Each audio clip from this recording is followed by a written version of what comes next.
Hey, hi, hello. Welcome to Diana Emerson. Today we're listening to My Lover, My Killer Consequences of Obsession.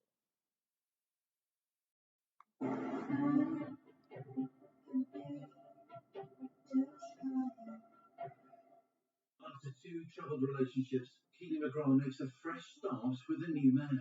She looked content. She appeared content with us, and he appeared to be a decent guy. Everything he did, he worked 24 hours a day for his family. Which impresses Keely McGraw.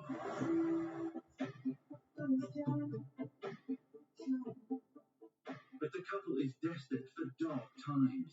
There was about 10 police cars, all their owners fully taped off. I got the impression that she was his, or nobody else was going to have her.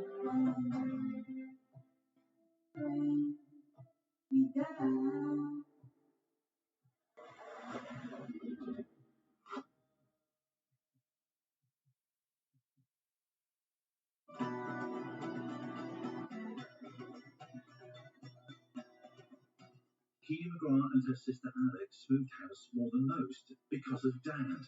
I was in the army, and so we moved around quite a lot when the girls were born.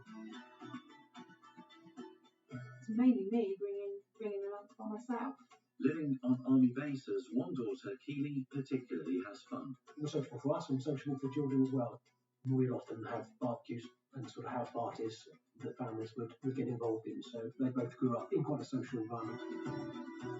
She had wonderful friends who would tell me that she was so funny.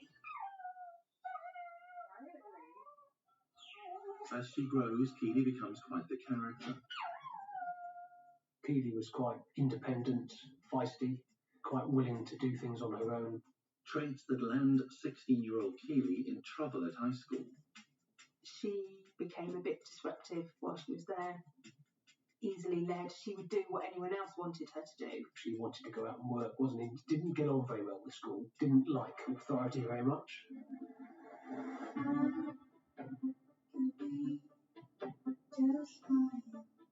Away from the confines of the classroom, Keely is happier when carving her own path. There was an officer's mess, so she got a job doing waitressing, and she got up every morning at like 3:30 in the morning to go to work at 6:30 to put her makeup on.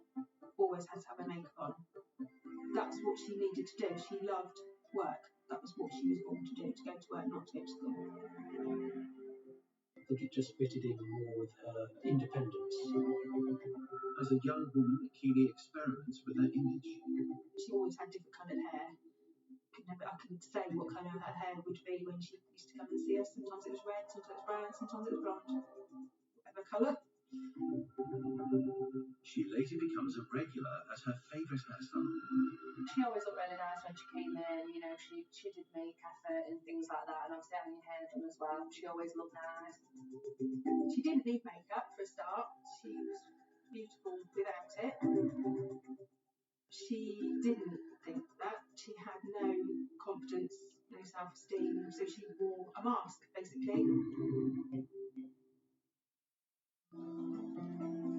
Life soon comes at Keely very quickly. She falls deep for one young man with life-changing results.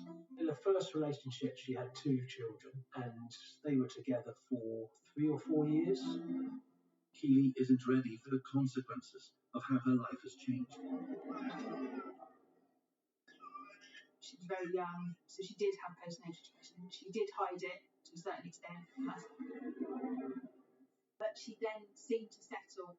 That seemed to be what she was made to do, as being a mum. She loved that, and obviously they went on to have a second one. She was working and being a mum, and I thought she was the happiest she'd ever been. At home, Keely doesn't always tell her parents everything. They are surprised to find out that she's leaving her partner and starting a new relationship. She met up with what then became her second relationship while she was still involved in the first. The chap that she hooked up with was someone she was at school with. She just went for people that you wouldn't think she would go for. Her parents have their doubts about her new partner, but Keely is determined.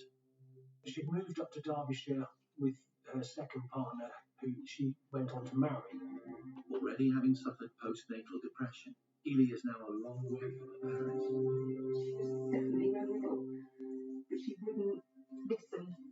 With 150 miles now between them, Keely becomes isolated from her parents.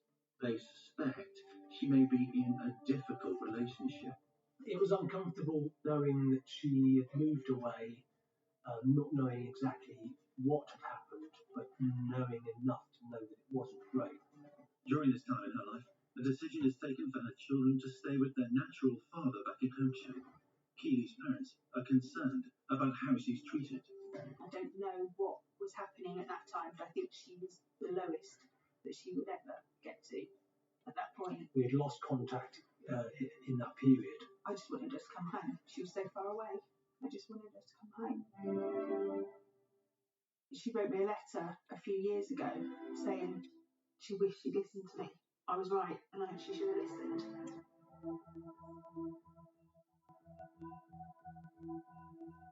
Her parents don't know it, but Keely's latest relationship is breaking down. The couple are not getting on. It's been going on for a long time. It will have made her feel terrible. It makes sense then that it wouldn't really take much for a new person to get her attention or to make her feel good. It is 3 years before Keely's family are close again. She has a new man and big news. I found out through my other daughter that Keely was pregnant by a guy. We didn't know who he was. She actually made contact with Claire's mum, so her grandmother, wanted to come and see her, which we think, well, yeah, it was an obvious sort of olive branch, if you like. I met her at my mum's, met her and the baby, and it was like no time had been apart, you know. It's like I'd seen her all the time, and she seemed really happy. She may seem happy, but marks on her face tell a different story. The first time I saw her, after not seeing her for a couple of years, the first thing I saw was a scar down her face. It was a long scar. She had her hair trying to hide it, but I saw it. Keely's parents don't yet know the cause of her injury. She's with a new man now, and they hope he's good for her. She was, we believed, settled, happy, and with a new partner. He is 35-year-old Tony Davis. They haven't met him yet, but they like what they're hearing about him. He worked hard, he owned his own business, he owned a number of houses, which of course gives a sense of a well-rounded individual. It's 2 years before they eventually meet Tony Davis. During that time, her parents know only what Keely tells them. Certainly for me, the image that we were given appeared to be a reasonable one. He's providing, she's happy, they've got their family, we can relax now. She looked content, she appeared content with us, and he appeared to be a decent guy. But appearances can be deceptive. Detective Inspector Fawcett Reeves will one day want to know more about Davis. He had a lot of friends who were known to the police previously. His associations and such like didn't paint him as a stand-up citizen. Is Tony Davis hiding a darker side?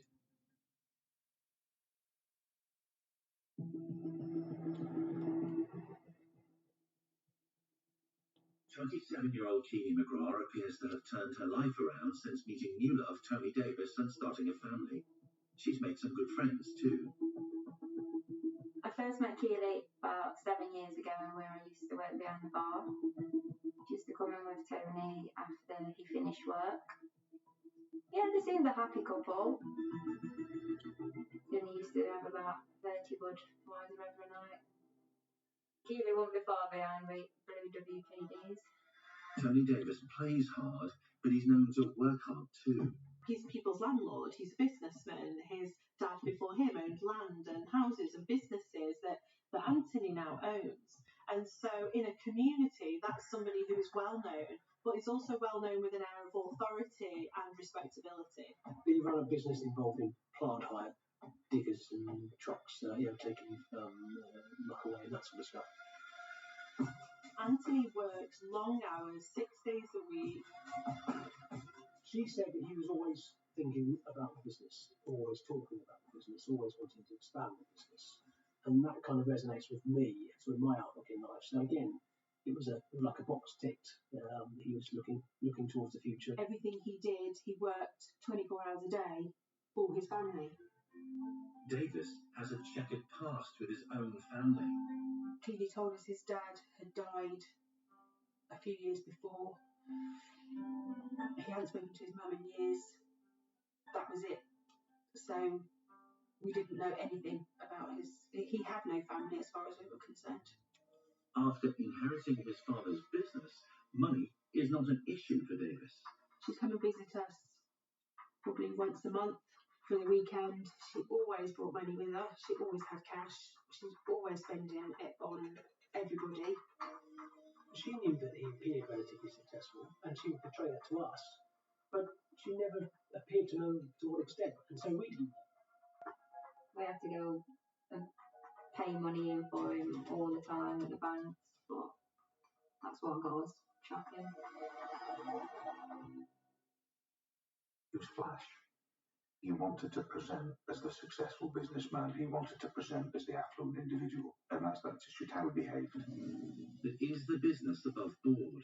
He was talking about business, and he commented on how much cash his business generates. And he asked me for my advice on how he should deal with that cash, laundering basically. I commented to Claire on the way home as to why he thought I might know how to launder his business cash. We laughed about it, and Claire said, "Oh no, is he going to get into trouble?" Davis's finances will eventually raise suspicions with detectives. He had a large amount of cash in the bank, and he lived in a very modest and terraced house with the family. It's not for us to judge how a person should spend their money, but the type of person he was, the assets he had available, it did appear strange. It's just a bumpy old road. It wasn't a very attractive street, but I think he owned the whole row of them. So he just chose to live there, I think. The house they lived in was pretty basic. It was small, quite old, not particularly well maintained. It was clean, because Keely kept it clean, but it was not particularly well maintained in other senses. The house next door was empty, which he owned. That one used to just keep all the rubbish next door. Don't think he wanted anyone to live there. Could there be a sinister motive? I believe was in order to provide a sound buffer between his activity in the house and the nearest possible neighbours. Is the activity abuse? Keely has to offer an excuse to her parents. She'd say, "Oh, he's working really hard. He's trying to provide enough for us to build a house," because they lived in a very small house. It's about to feel a lot smaller. Proud Grandma Claire rushes to join the couple at the birth of their second child. She wanted me to be there at birth. I went up there the day that he was born, and that's the first time I'd ever met Anthony Davis. Does he live up to expectations? Half an hour after first meeting him, we were together in a room for an hour.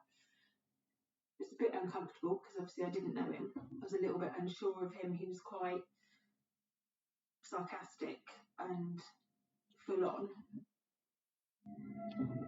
Just after giving birth, Keely suffers a setback. Keely had got pneumonia about a week after giving birth.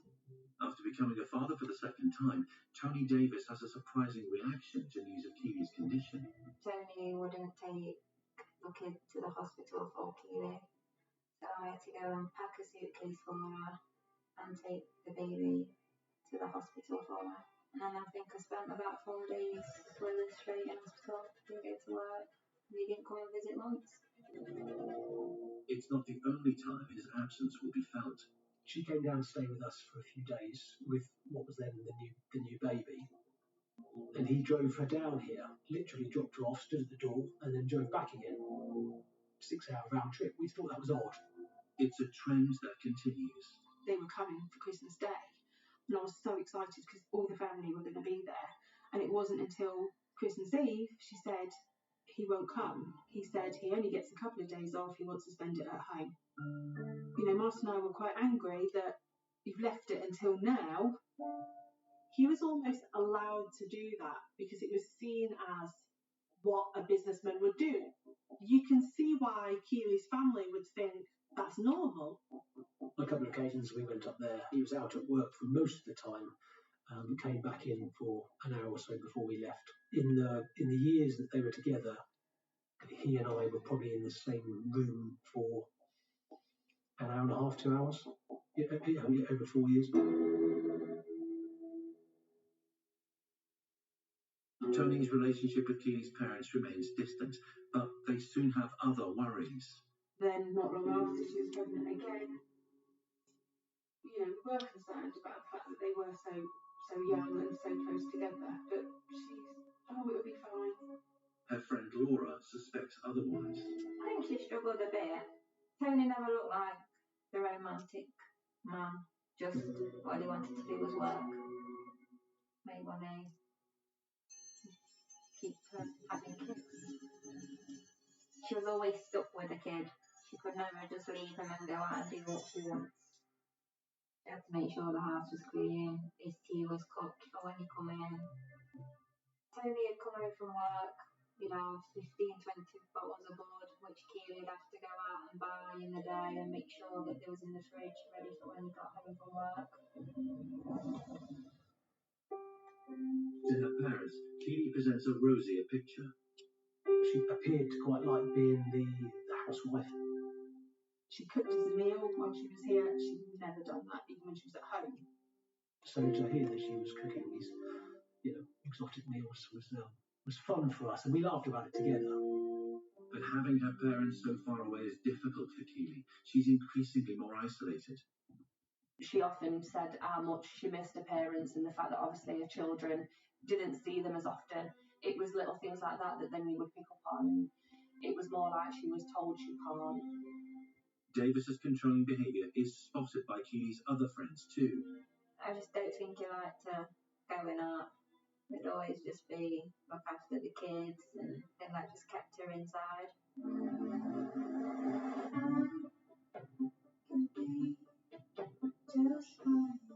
As well as coercive behaviour, Davis is known to be violent. Keely had always said that he'd push her around or throw things at her, and I've seen him come across just as we was walking in the pub. He got her pinned up against the wall by her throat.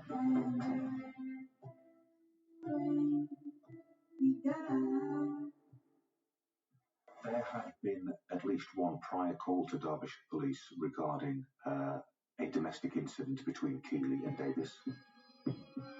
She rang me up crying, saying that he'd beat her up that night.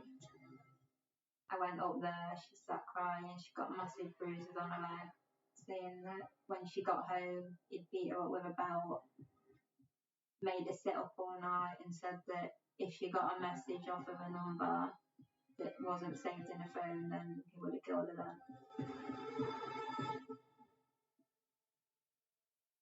Keely's injuries are so severe that she needs an ambulance. Her close friend Laura is faced with a difficult situation. It was one of them, when the ambulance comes, do you go out and say, look, she's going to tell you she's fell downstairs, but actually her boyfriend's beat her up. I didn't want to in case it affected the kids, because she'd never forgive me if they got took off her or anything. It is really common when you're in an abusive relationship as a woman, especially when you've got kids as well, to feel a lot of shame about admitting almost that your relationship is abusive, that it's not what it looks like from the outside.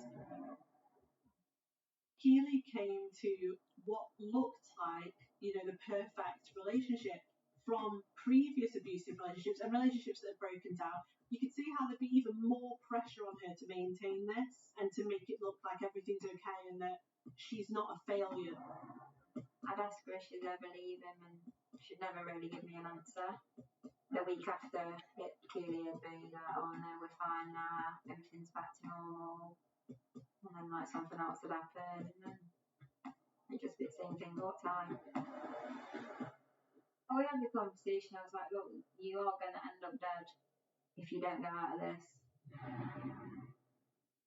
If he's keeping her financially, what is she supposed to do? She has 3 small children. If she gets out from underneath him, where's the money going to come from? Where is the house going to come from? It's really, really difficult to leave an abusive situation like that. I got the impression that it was either going to be she was his or nobody else was going to have her.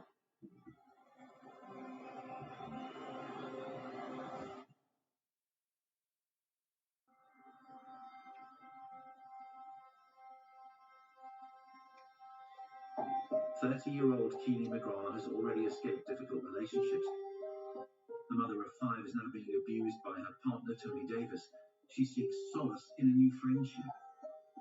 We can only assume that she was looking for some affection and wherever it came from. If you go home or at home, spend every hour at home in fear of a beating or worse, then it's not difficult to imagine that any affection would be welcome, would be sought after.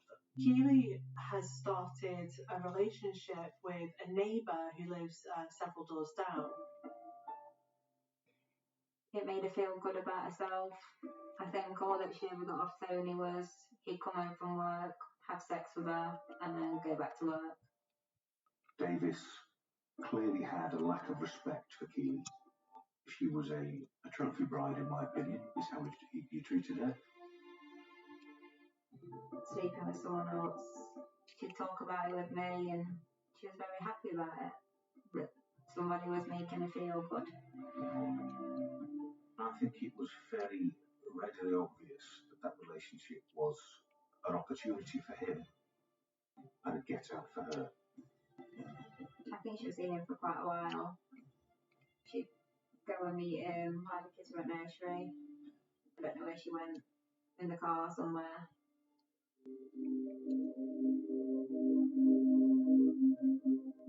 Tony suspects the affair, and on November 30th he confronts Keely's lover. He denies it. Tony's reaction surprises Laura. He seemed to get nicer to her while he knew. He'd buy her flowers, he'd buy her a new handbag, which he'd never usually do.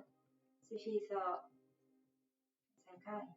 It wasn't what she was expecting him to be like.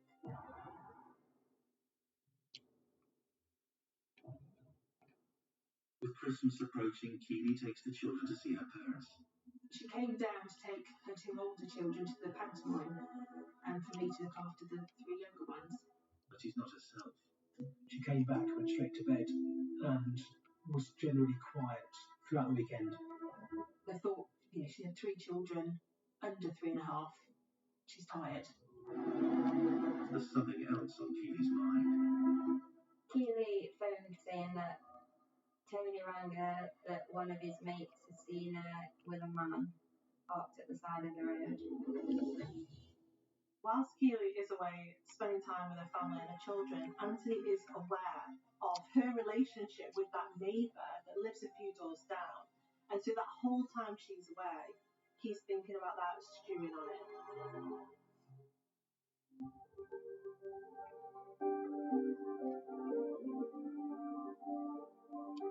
Keely is planning to drive back to Derbyshire. On Sunday, she said she was going home early. She always said she was going home early. She'd never leave before 3 o'clock in the afternoon. The time she put her makeup on, got all the children ready, it was always late. She never seemed to want to go home. But this time she said she was leaving early because she had to go home and put her Christmas decorations up. She left about 11:30 in the morning. But before she leaves, Claire sees something disturbing on her daughter's phone. One of her younger children were playing with her phone and she got a text message. And I saw it and it implied that she was seeing someone. Claire and I, both initial thought was, oh no, what's she doing? She's, as far as we're concerned, she's got a great life. What's she doing? She's putting that at risk. You've got all these children, you've got a nice house, partner who obviously loves you, you can buy things that you want to buy, and you're ruining it. I can't bring it up while she's driving home because she'll get really cross and anxious and she's driving all these children home, so I never said anything. But I was stewing on it.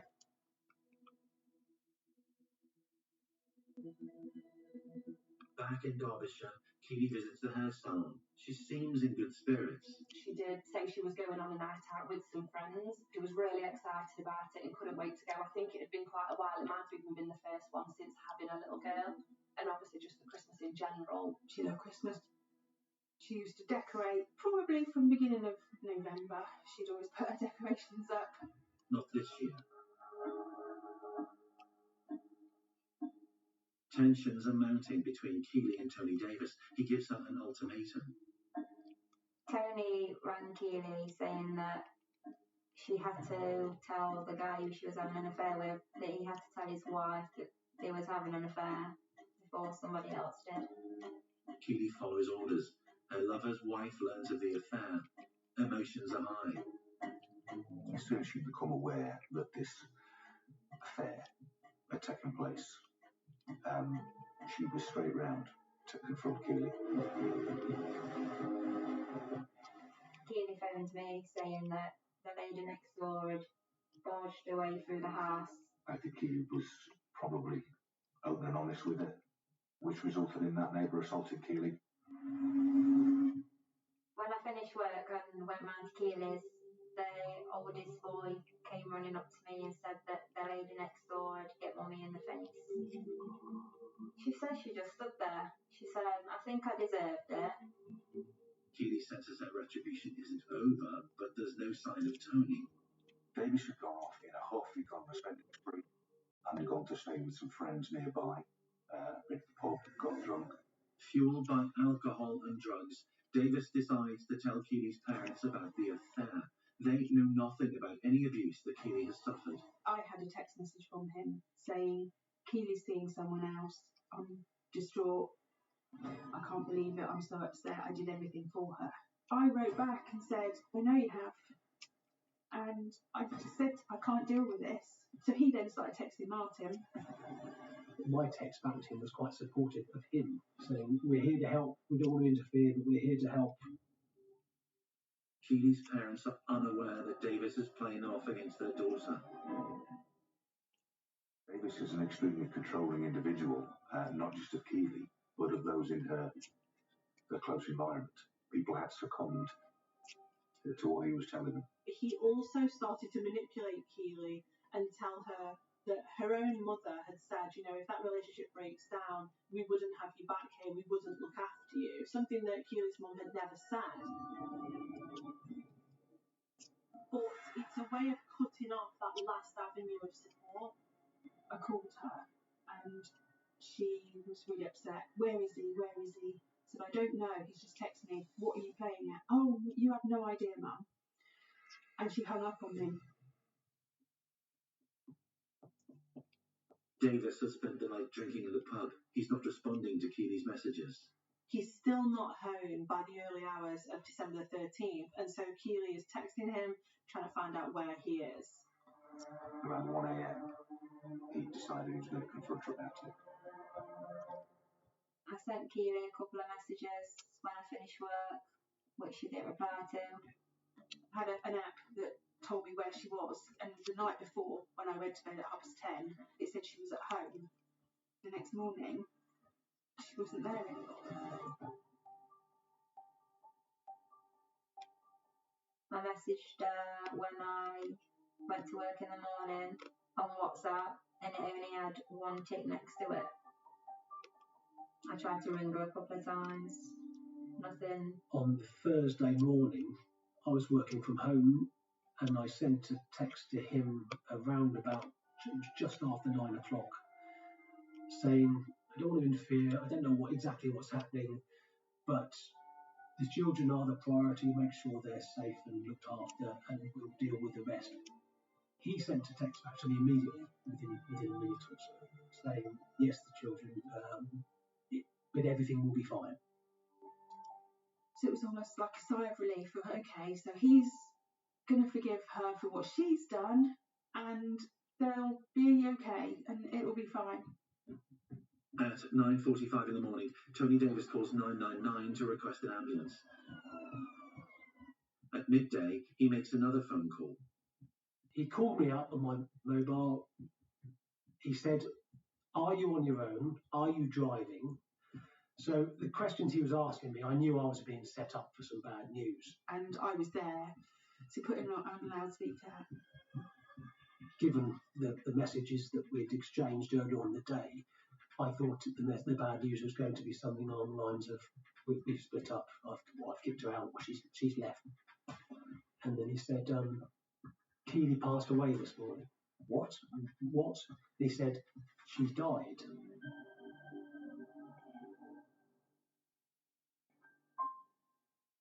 Sorry, I'm sorry. Keely's passed away. She's died. And I said, what do you mean? I remember him saying quite forcefully the third time, he said, she's dead. That was it? It wasn't a long phone call? I was taken aback by what he was saying, but also the way he said it. It was a very curt and very short conversation to be told your daughter had died.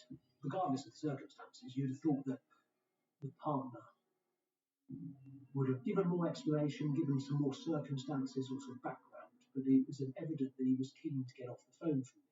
But I reasoned that, well, he was in shock as well. Davis offers a fuller explanation to Derbyshire Constabulary. He had come home in the early hours of the morning and found that Keely had fallen down the stairs and sustained a series of injuries as a result. News of an incident at Keely's house is spreading. I got loads of missed calls saying that there was loads of police and everything up at the house. And I just walked downstairs to my stepdad and said, Keely will be dead when I get there. There was about 10 police cars, all the road was blue taped off. I just said to the police officer, what's happening? He said, don't worry, the kids are fine. I am afraid Keely's passed away. Obviously I started crying, asking where Tony was. And I was like, why do you need to know that? I was like, because he'd have done it.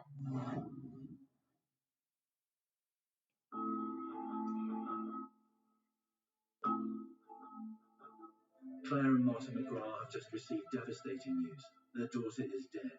The claim from Tony is that she's fallen down the stairs. What's going on? You know, it's kind of a weird bubble that we were in. There was a few text messages in the next few hours. Martin said, what's happening? Do we need to come up there? Where are the children? I'm sorting it. I'll let you know when I know more. Keely's parents are 150 miles away, desperately trying to understand what's happened. Martin just shut down. He couldn't move. I paced round and round the house. They don't know it yet, but suspicions have turned to her partner, Tony Davis. Police are asking questions. In the kitchen of the premises, there was evidence of some prior disturbance, some broken glass on the floor, etc., and Keely's body was partially covered in the living room. She was on the sofa when the ambulance crew first arrived. How did she get from the bottom of the stairs to there? How did the blood get to the various spots? Why are there picture frames, family picture frames smashed? Why are they removed from the wall? Police have questions too about Davis's demeanour. When officers arrived, they found that Davis was stood holding the youngest child. Appeared to be hiding one of his hands. Within hours, a murder investigation is launched. The news comes as a shock to Keely's parents. We then got told that her partner was arrested under suspicion of a murder. And then we're driving up to Derbyshire, 10 o'clock that evening, a 3-hour drive there to go and collect the children. Keely's family wanted answers. They were confused and they were a long way away. And I remember asking the police officer at this point, so I asked him 2 questions. First of all, was he absolutely sure in their mind that it was murder rather than anything else? And he said, yes, we're sure. My second question was, are you absolutely sure that it was him? And he said, yes, we're sure. After his arrest, it becomes clear to officers why Davis had been attempting to hide his hand. We did a full body map examination of Davis whilst in custody. And what that means is we look at every square inch of his body to identify any injury. One of his hands was very severely swollen, which would be evident if you'd expect someone to have punched somebody repeatedly. It's exactly that type of injury that he had. We put different injuries to him, asked him to explain them, and he was unable to. Along with details of Keely's affair, investigators uncover the reality of her relationship with him. Keely was controlled, I think, in every way, completely hidden to the public eye, financially controlled, emotionally controlled. He dictated everything that she was allowed to do.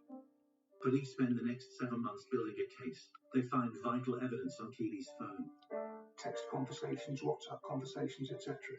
That Keely had with her friends, and had mentioned the abusive nature of the relationship.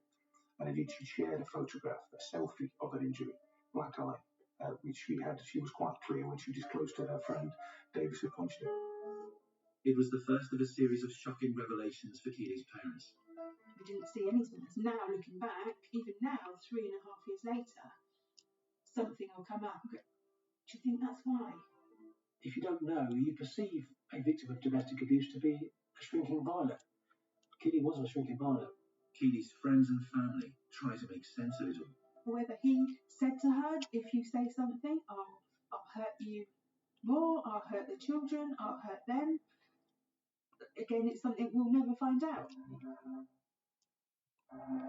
We now know, we didn't know at the time, but we now know a couple of her friends knew. So you ask yourself the question, why couldn't she tell us? If she had been able to tell us, we might have been able to help her. If only she'd said she could have moved down here, we've got room, she could have lived with us. It would have been hard, but what's the alternative? Living without her. The focus for detectives turns to getting justice for Keely and her family. As the weeks and months followed and we were given more information about the prosecution case and him as an individual and his character, it became very obvious that he was never going to admit guilt, and so it was going to go to trial and we were going to have a full trial.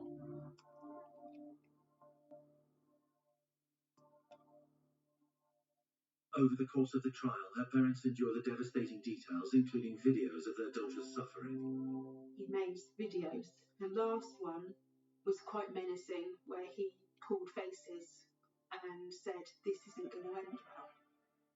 That were his words. This isn't going to end well. The pathologist's report shows the extent of Keely's injuries. We knew that we were going to hear lots of information and detail that was uncomfortable. So we were prepared, or we prepared ourselves to a degree for that. But you can't prepare yourself for what you then hear. Keely had died as a result of a vicious attack. She had 48 separate injuries. I felt I needed to know, because if I didn't know, I just speculate. And I guess in my own mind that was worse. Because she hadn't told us anything, I needed to know. As a mother, I had to know what she'd gone through.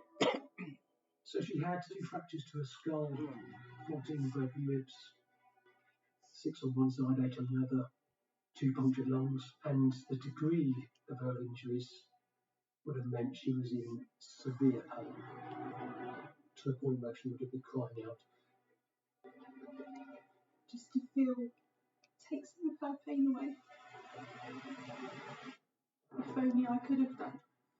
And I know that when she knew she was dying, she would have known. And she would have wanted me. And not knowing whether she would have asked for me, I'm pretty sure she would have done. But I'll never find out, because he'll never tell me. The report goes on to reveal more disturbing information about Keely's final hours. Subsequent forensic testing did establish that there had been recent sexual contact with Davis.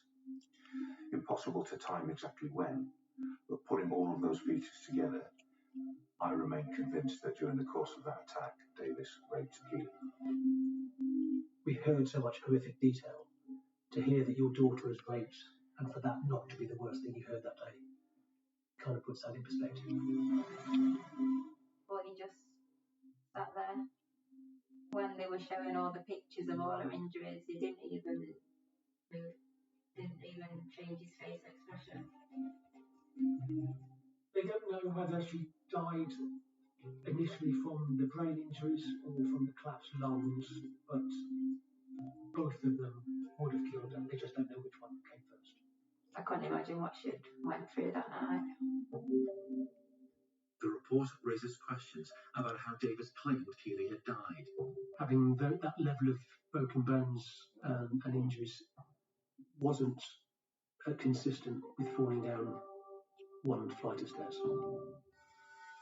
Prosecution present more damning evidence when they describe Davis's actions in the hours after Keely's death. The fact that he staged Keely's body at the bottom of the stairs means that at some point during that morning, all three of those children must have seen Keely's body, because they have to have come downstairs to get out of the house to go to nursery. He took the two older boys to nursery that morning. He dropped them off at 8 o'clock in the morning, didn't take the 8-month-old child, so she was left in the house on her own, laying next to her dead mother. Forensics suggests that Keely was attacked in the bedroom where her baby slept. We found blood evidence on that cot on the bedding, and there's no reason for me to believe that the child wasn't in the cot at that time. After taking the children to nursery, Davis had texted Keely's parents. He had considerable text conversations with Keely's parents. Within those conversations, he blamed Keely for ruining everything. He asked for help. He portrayed himself as the victim.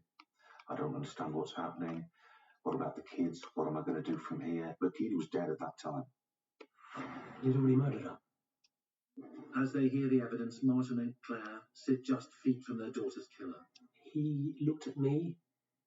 I'm not entirely sure whether he nodded or whether he just looked at me. After about 3 or 4 seconds, I guess, of eye contact, he looked away.